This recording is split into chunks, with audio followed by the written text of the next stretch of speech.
우리 한 목사님 음성 좋고 그 설교 잘하시는데, 우리 한문규 목사님 그 뒤에서 들었더니 아나운서 같이 아주 명성우처럼 음성이 좋네요.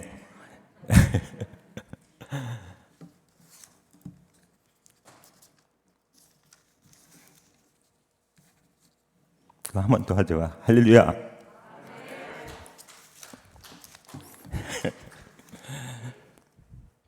지금 제가 또 틀니를 끼고 나서 발음이 좀 더 빠진 것 같아요.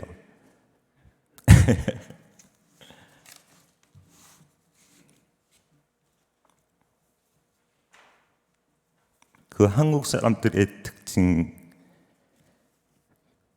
제가 지금 그 필리핀에 이제 거의 그 30년 가까이 되잖아요. 특징 하나, 첫 번째, 그 한국 사람들은 너무 빠르대요.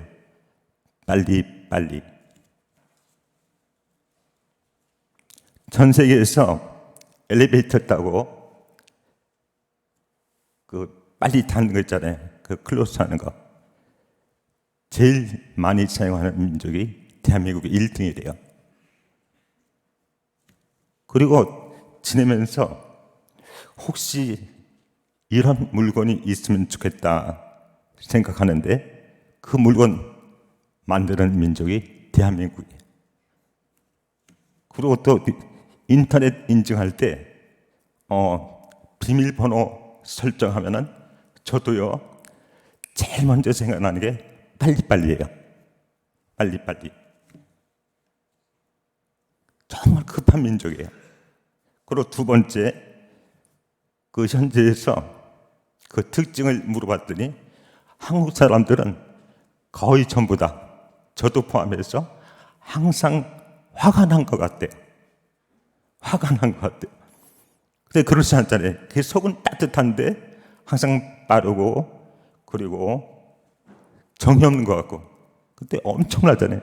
정도 많고 그 사랑도 많고.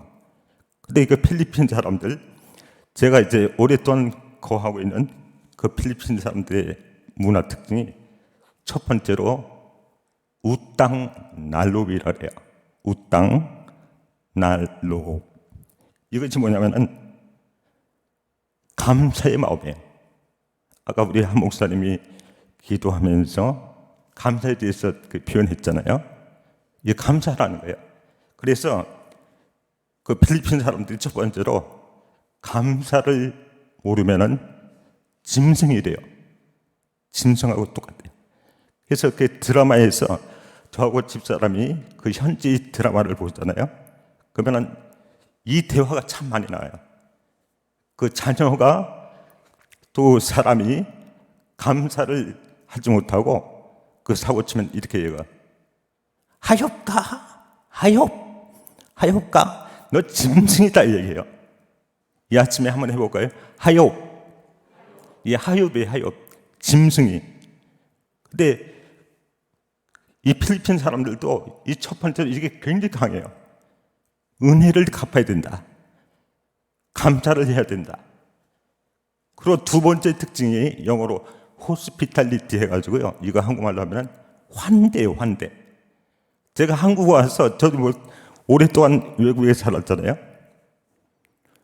굉장히 힘든 것 중에 하나가, 지금 세종에서 지내면서 아파트 이렇게 지나가다가 그 필리핀 사람들은요, 처음 만난 사람인데도 지나갈 때 만나면은 하이, 그리고 씩 웃거든요. 그러니까 한국 남자들이 필리핀 가면 착각을 많이 해요. 그냥 여자들이 웃으면 자기 좋아하는 줄 알고. 진짜로. 근데 거긴 자연스럽거든요. 처음 봐도 그냥 하이, 그 헬로, 그 인사를 해요. 근데 여기서는 보니까 제가 그 아파트에서도 인사하면 그 상대편이 쩔쩔매요. 그리고 당황하더라고요. 이런 거. 그런데 이게 그 환대하는 거 있잖아요. 좋은 면이 있으면서도 슬픈 역사가 있어요. 이 필리핀은요, 그 식민지 생활을 너무너무 많이 했어요. 그 스페인한테 300년 이상, 그리고 미국한테 한 70년, 그리고 일본 한때 그 일본 사람들도 한 4년 정도 이게 통치를 했대요. 그때 그 현지인들이 얘기를 해요. 정말 굵고 짧게 했다 그래요. 일본 사람들은. 이런 역사가 있어가지고 외부에서 정복이 들어오면은 필리핀 사람들이 일단 환대를 해줘야지 살아남는 거예요. 그러니까 이게 남았더라고요. 그러니까 좋은 면이면서도 또 슬픈 역사예요. 그 환대, 그 첫 번째로 우땅날로 감사, 두 번째로 환대, 그다음 세 번째는요. 이거 점점 안 좋아지는 게 훔치는 거. 근데 이것도 처음에는 제가 무조건 나쁘게만 봤거든요. 근데 슬픈 역사가 있는 거예요. 그 식민지 생활을 오래 하다 보니까요. 어렵게 사는 사람들이, 그 백성들이 식민지 그 정복을 하는 사람들이요. 저들이 볼 때는 나쁜 사람들이에요. 그래서 부자들 거, 그리고 정복자들 그 물건을 가져서 가족을 도와주고 친구들 먹여주고 동네 사람들 나눠주게, 이게 정의가 된 거예요. 근데 이게 문화가요 오랫동안 지나면서 이것이 습성이 되었어요. 특징이. 그리고 네 번째로 거짓말을 하는 게 그 실제로 필리핀 사람들 특징이라고 나와요. 근데 저는 아까도 말씀드렸지만 처음에 다 부정적으로 봤잖아요. 근데 이해가 돼요. 이거 누가 이렇게 해놨어 얘기했을 때, 주인이 얘기했을 때, 정복자가 얘기했을 때 내가 그랬습니다 솔직하면 바로 죽는 거예요. 사람이 아니기 때문에, 사람으로 여기지 않기 때문에 이런 게 있더라고요.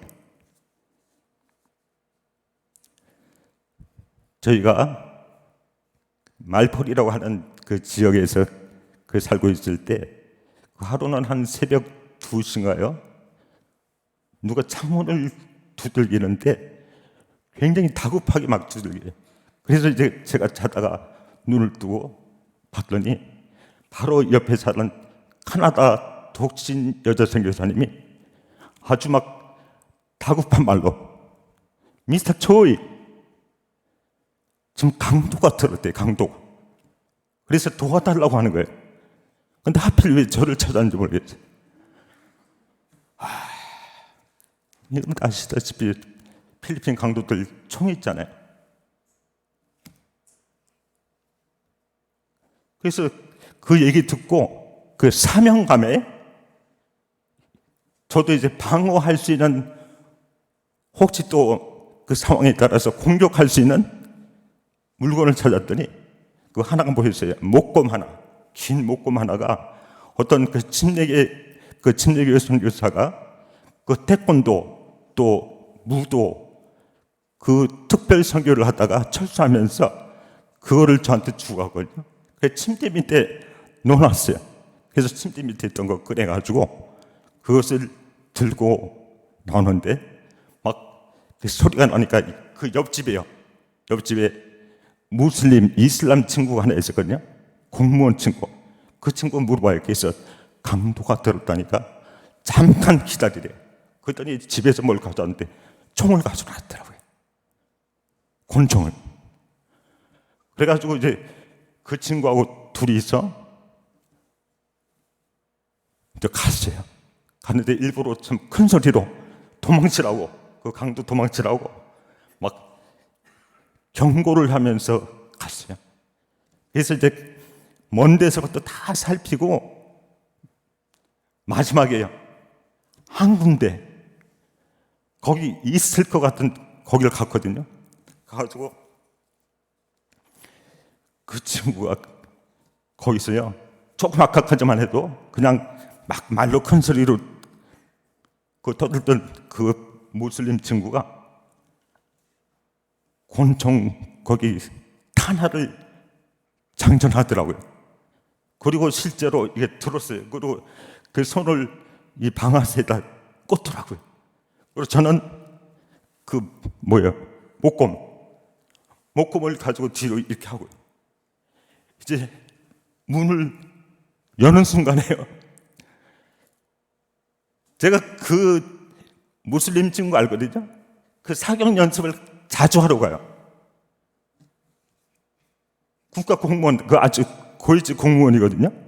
근데 왼손으로 문을 딱 하고서 오른손을 올리더라고요. 저는 그 뒤에서요, 이제 목검을 들고 이렇게 있고,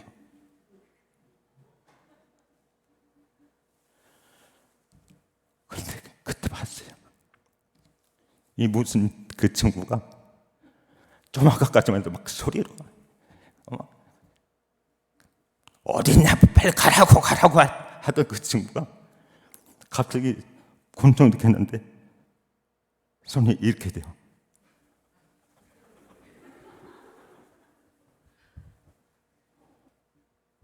저 집사람도 저 뒤에서 있었어요. 저쪽에서. 손이 이러더라니까요.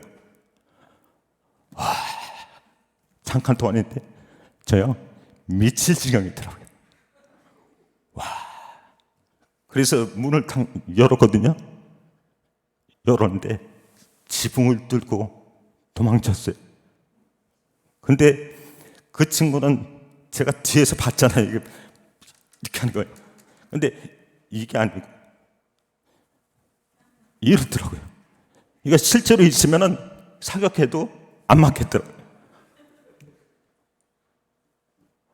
근데요, 저는 뒤에서 봤지만은 제가 문을 순간 어떻게 되는지 아세요?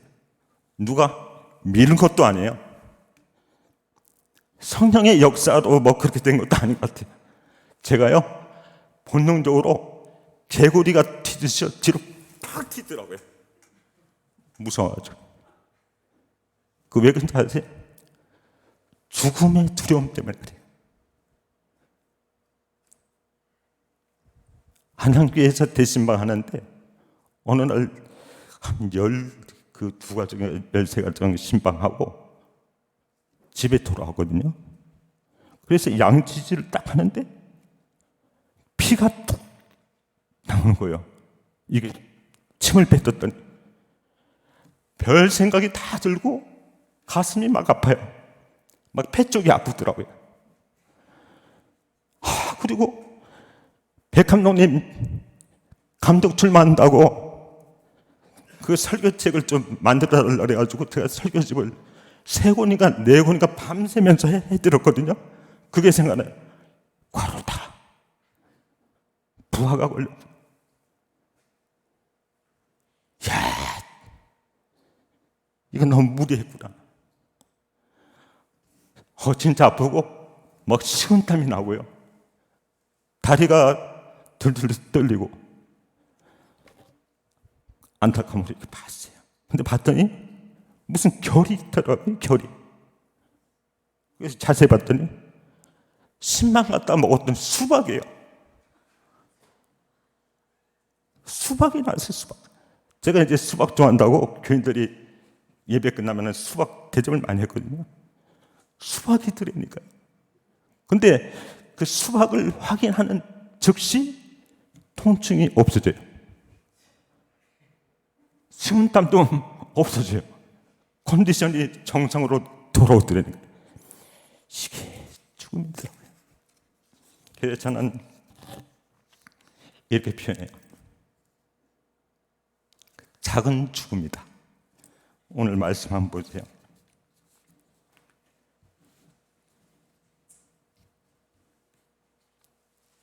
필리핀은요, 성탄절이 10월달에 시작돼요. 10월달.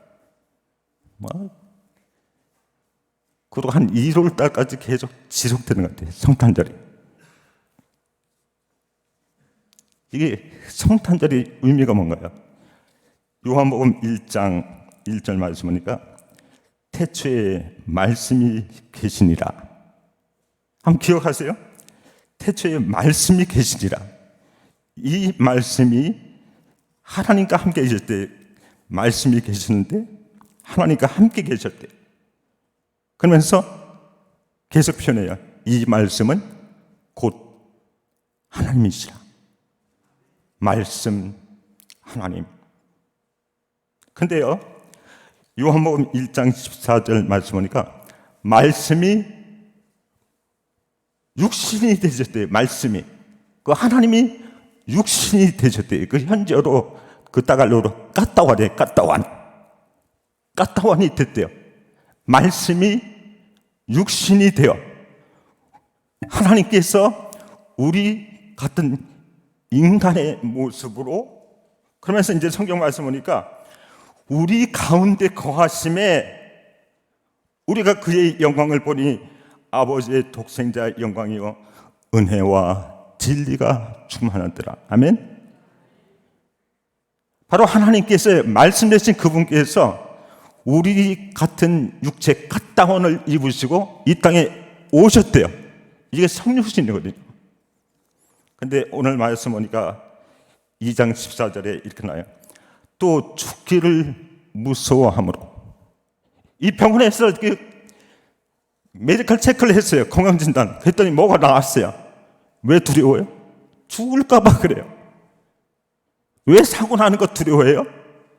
죽을까봐 그래요. 돈 없고 양식 없으면 왜 두려움이 막 앞서요? 죽을까봐 그래요. 죽을까봐.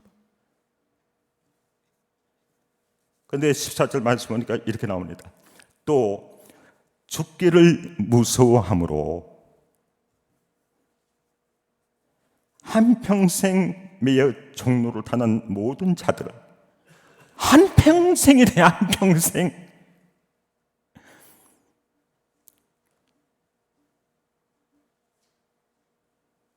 가게 열을 때 장사가 안 되고 또 직장에서 어려운 일 당하면 작은 죽음이 막 보이는 거예요. 그러니까 주님께서 정확하게 표현해요.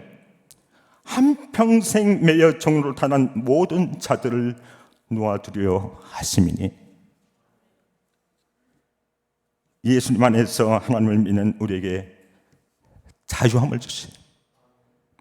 주님께서 말씀하시잖아요. 진리를 알지니 진리가 너희를 자유케 하리라. 아멘. 첫 번째는 놓아주신 하나님이에요.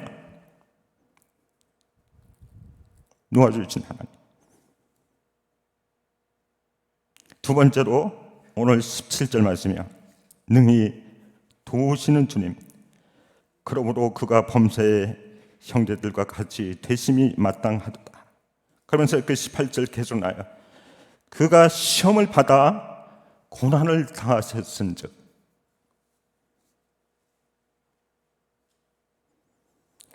제가 그 질문해요. 주님, 가난을 경험하는 것이 무엇인지 아세요? 주님께, 하나님께. 이거 그거 째지게 가난한데 이 상황 이해하세요? 근데 주님은 아세요. 춥고 배가 고픈 상태로 잠드는 것이 어떠한 것인지 주님은 아신다고요. 하나님의 아들이신 예수님은 가난이 무엇인지 정확히 아셨어요. 누가복음 9장 58절에 예수께서 가르사대 여우도 굴이 있고 공중의 새도 집이 있을 때 인자는 머리 둘 곳이 없다 하시고, 그런데 산 기도 가셔가지고 겨울에 그냥 뭐 덥지 않고 기도하다가 이렇게 계셔보신 적 있어요?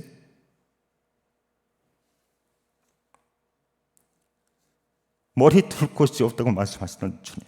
그리고 피곤한 삶도 아세요? 엄청난 그분의 사역과 선한 일을 하심에도 배신도 당하고, 그러니까 배신의 아픔도 아세요? 그 선한 일을 하심에도 불구하고 수많은 대적이 있었어요. 그런 아픔도 아신다는 거예요. 얼마나 피곤한 삶을 사셨는지 풍랑 가운데서도요, 뭐 여객선도 아니잖아요. 조그만 배에서 주무시기도 하셨던 주님. 다 이해하신다니까요. 슬픔도 아세요. 예루살렘의 성전이 훼손된 모습을 보시고 우시고, 나사로의 죽음 앞에 우시고, 사람들이 하나님을 거부하는 슬픔도 알죠. 다 아신다니까요, 그분이. 히브리서 4장 15절 말씀에 이렇게 나옵니다. 우리에게 있는 대제사장은 우리의 연약함을 동정하지 못하실 이가 아니요, 모든 일에요. 그냥 그렇게 선별해서 하신 게 아니고 모든 일에, 저희가 인생을 살면서요, 나그네 인생을 살면서 겪었던 아픔, 고민들, 슬픔, 이런 것을 똑같이 경험하시되 성경은 말씀하세요. 그럼에도 불구하고 시험을 받으신 이로되 죄는 없으십니다. 아멘. 이게 틀린 거예요. 아까 말씀드릴 때 뭐가 두렵다고요? 죽음이요. 우리 그냥 개인적인 사담이라서 죄송한데 그 한목사님 그때 받고 나서 전화로 이렇게 했더니, 한목사님 음성 크시잖아요. 우리 예수 믿는 사람들 천국 가면 최고 좋은 거 아니에요? 최고 큰 상급 아니에요? 이렇게 얘기하더니, 이게 정답이에요. 이 땅에 그냥 살게 되면 천국 갈 때까지, 그때까지 하나님의 은총 가운데 살고, 그리고 이 땅에서 벗어나면 주님의 은혜 가운데서 천국에 입성하고. 우리가 이제 죽음을 두려워하는데 이 땅에 오신 그 하나님께서요, 안 하셔도 되거든요. 근데 죽음까지도 경험을 하셨어요, 십자가에서. 오늘 말씀을 통해서 우리에게 도전을 주십니다. 4장 16절 말씀. 그러므로 우리는 긍휼하심을 받고, 우리가 살면서 천국 갈 때까지 주님의 긍휼하심이 크든지 적든지 항상 필요하잖아요. 그러므로 우리는 긍휼하심을 받고 때를 따라 순간순간 하나님께서 도와주시지 아니하시면 우리 견딜 수 없잖아요. 설 수가 없잖아요. 이거 오늘 말씀이에요. 긍휼하심을 받고 때를 따라 도는 은혜를 얻기 위하여 은혜의 보좌 앞에 담대히 나갈 것이니라. 담대히 나가는 게, 주저하지 말고 그 살아계신 하나님 앞에, 그 보좌 앞에 담대히 나가래요. 어떤 긍휼하심이 필요한가요? 주님 앞에 어떤 은혜가 필요한가요? 어떤 작은 죽음이 큰 죽음이 괴롭히고 있나요? 주님께서 말씀하세요. 은혜의 보좌 앞으로 나오라.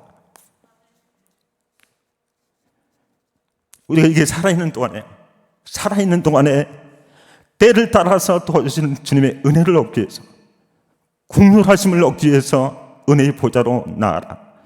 그리고 또 우리가 살다가 언제 하나님께서 부르실지 모르잖아요. 그때 어떻게 해요? 이사야, 혹시 성경에 있으면 찾아보세요. 이사야 2장 22절 말씀. 이렇게 나요. 너희는 인생을 의지하지 말라. 너희는 인생을 의지하지 말라. 그의 호흡은 코에 있나니 새말 가치가 어디 있느냐. 저는 이 말씀이요, 자주 봐요. 투투투 2장 22절 말씀. 너희는 인생을 의지하지 말라. 연약하다는 거예요. 자신할 게 없다는 거예요. 너희는 인생을 의지하지 말라. 그의 호흡은 코에 있나니 새말 가치가 어디 있느냐. 계속해서 히브리서 9장 27절에 한 번 죽는 것은 사람에게 정하신 것이 그 위에는 심판이 있으리라.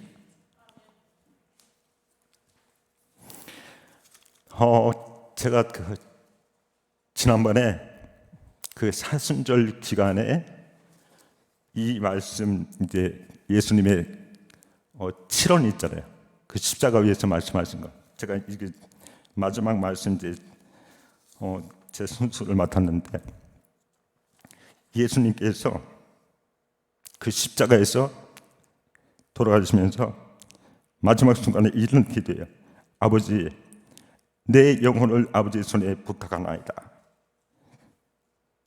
이렇게 기도하시고 가시는데요. 제가 그때 교인들 앞에 그 설교하면서 이렇게 그 표를 해주세요.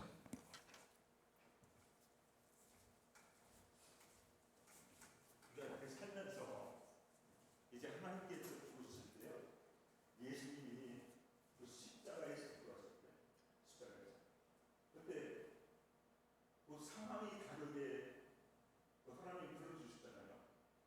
그래서 제가 우리 모두가 이 말씀을 기억해요. 그래서 제가 좀 건강은 그렇지만 이런 소리 들으세요. 나는 이 성교사이기 때문에 비행기를 자주 탄다.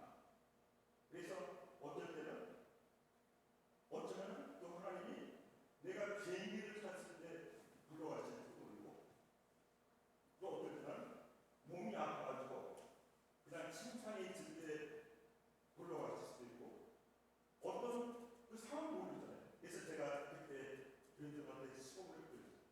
여러분들 좀 이해하시고, 지금 예수는 십자가에 돌아가셨는데 혹시 우리가 이게 찾아가요. 찾아가 그 하나님께서 부르시면은 이때도요, 이런 기도가 나오는 적이 있어요. 하나님, 나의 영혼을 주님의 손에 맡깁니다. 그런 기도예요. 그거 만약에 다른 상황이 있죠, 이거요. 아버지요, 내 영혼을 주님의 손에 맡깁니다. 우리 한번 같이 볼까요? 하나님, 나의 영혼을 주의 손에 맡깁니다. 그러니까 그냥 살아갈 때는 주님의 국률과 은혜에 맡긴 것처럼 시간마다 때마다 하나님께 간구하고요. 그리고 내 삶의 가운데서 하나님께서 부르실 때는 예수님 하시는 거예요. 이게 최고 모델의 기도죠. 하나님, 나의 영혼을 주님의 손에 맡깁니다. 그리고 또 하나님의 시간 조금 더 주시면, 하나님, 우리 자녀도, 그리고 혹시 남편이 먼저라면 우리 아내도, 우리 후손들도 아버지 손에 맡깁니다. 그리고 아까 기도하실 때, 제가 아까 권사님 기도하실 때 우리 뭐 이태원 사고 말씀 안 주고 그런데요, 가슴 그랬어요. 우리 이제 저희들은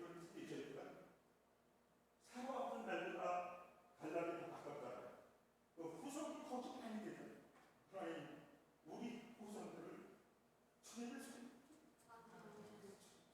이렇게 됐으면 좋겠어요.